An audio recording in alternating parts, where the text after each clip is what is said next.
Ni Iker Laskure naiz, Gipuzkoako Ingeniaritza Eskolako kanpo harremanetarako zuzendari ordea hemen Donostian.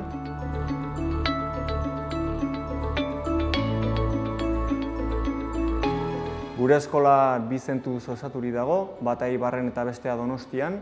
2016an fusionatu ginen ez geroztik.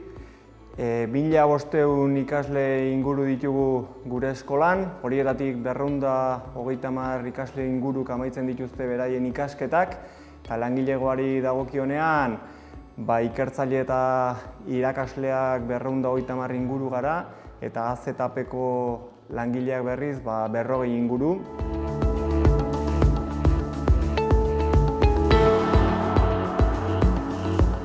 Kanpo harremanei dagokionez, azken urteetan 400 enpresekin sinatu ditugu hitzarmenak, gure ikasleek kanpo praktikak edo gradu amaierako lanak bertan egin ditzaten.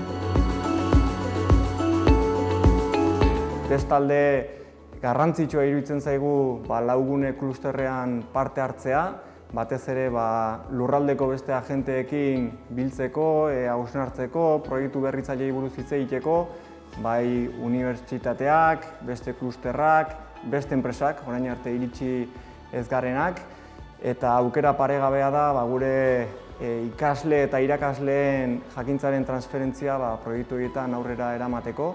Espero dugu sinergia izatea etorkizun batean, eta baita ere gure parte hartzea nolabait handitzen joatea datozen urteetan.